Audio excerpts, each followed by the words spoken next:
Good morning, my friends. I'm so glad you could be with me today for another of our Unfolding the Word studies.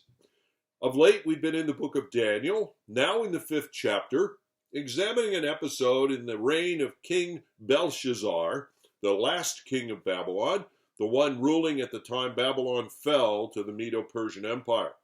We are in the 5th chapter. Today I want to pick up our reading in verse 17. Then Daniel answered and said before the king, "Let your gifts be for yourself, and give your rewards to another. Nevertheless, I will read the writings to the king, and make known to him the interpretation. O king, the Most High God gave Nebuchadnezzar your father kingship and greatness and glory and majesty, and because of the greatness that he gave him, all peoples, nations, and languages trembled and feared before him. Whom he would, he killed, and whom he would, he kept alive, and whom he would, he raised up, and whom he would, he humbled. But when his heart was lifted up, and his spirit was hardened, so that he dealt proudly, he was brought down from his kingly throne, and his glory was taken from him. He was driven from among the children of mankind, and his mind was made like that of a beast, and his dwelling was with the wild donkeys. He was fed grass like an ox, and his body was wet with the dew of heaven, until he knew that the Most High God rules the kingdom of mankind and sets over it whom he wills.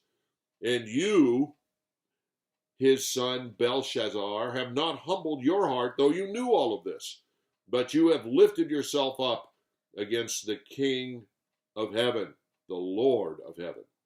And the vessels of his house have been brought in before you and your lords and your wives and your concubines have drunk wine from them, and you have praised the gods of silver and gold, of bronze and iron, wood and stone, which do not see or hear or know.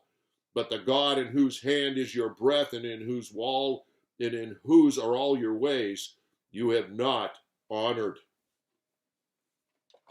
Again, you remember, Belshazzar is now in a period of terror about the finger of God writing on the wall. God's rebuke to him after a prideful banquet and the insult to God by using the temple vessels to drink from, and everybody and his lords are drunk. The miracle terrifies the king and all of the lords, and the Magi were called and couldn't help him. So the queen mother, coming into this crisis situation, reminds the king of Daniel and challenges the king to get Daniel to help him. Now, Daniel has been marginalized. It's been 23 years since the death of King Nebuchadnezzar, and those jealous of his influence have worked steadily under the succeeding kings to get him out of the picture. 23 years, now marginalized, and God works to bring him back to the center stage. So he comes. The king listens to his queen mother and calls for Daniel. He offers him what he had offered the Magi, but Daniel's response is, "I don't want it. I don't need it. But I will answer and give you the answer about the meaning of all of this for free." And now that's where we are, as Daniel is now responding to the king. But you notice, before actually interpreting the dream, or not dream in this case, but the writing on the wall, Daniel begins by admonishing the king. And the context of this admonishment, this rebuke, is that he's still in front of all the lords, because they're there listening very carefully. They were listening for an answer because they were scared as well. But they heard the rebuke, not only the interpretation that was to come. The king, to affirm his glory, gathers his lords. Now, all of the lords hear the rebuke. A certain irony in the way God works things out, similar in a way to what happened to Nebuchadnezzar. So Daniel begins by reminding the king of some important lessons that were learned the hard way by Nebuchadnezzar.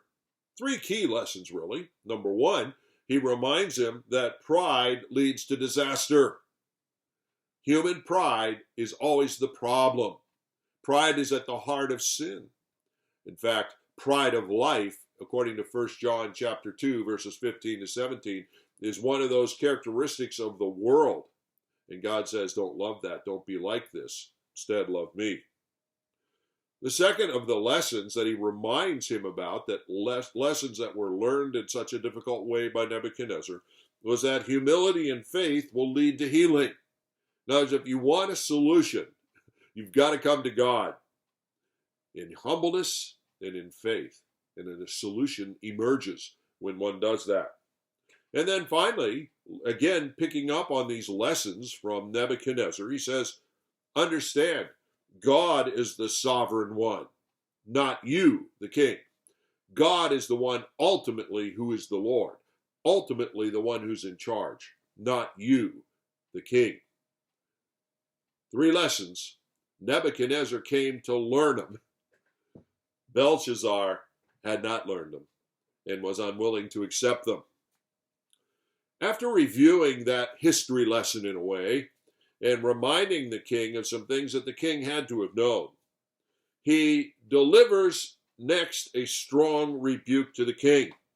Essentially, it's a threefold indictment of the king. Bold to say in the face of one who could have you killed in a moment. By the way, when it talks here about Belshazzar as the son of Nebuchadnezzar, he's not the immediate son. That terminology was used in the ancient writings to describe one in the line of the king. So somebody could be described as David's son, who was not first generation son of David within the Jewish setting. And it also was true in other places too. So he's in the line, but he is not the immediate son of Nebuchadnezzar. Here's the threefold indictment. Number 1, Belshazzar, you knew all of this already, and yet you ignored it. You have not humbled your heart, though you knew all of this, but you lifted yourself up anyway. Indictment 1, this is not news to you. You just ignored it, rejected it. You knew it. How could anyone not know what had happened to Nebuchadnezzar, the greatest king ever known? Certainly, this 23 years after his reign, things would have been clear. And Belshazzar knew that stuff, but he rejected it. He says, so listen, you knew these things and you ignored them. By the way, same thing will be said of those who hear the gospel and don't respond to it. They'll end up ultimately before God, and God's indictment will be, you knew this, but you ignored it. You had no humility before me. And it's too late now.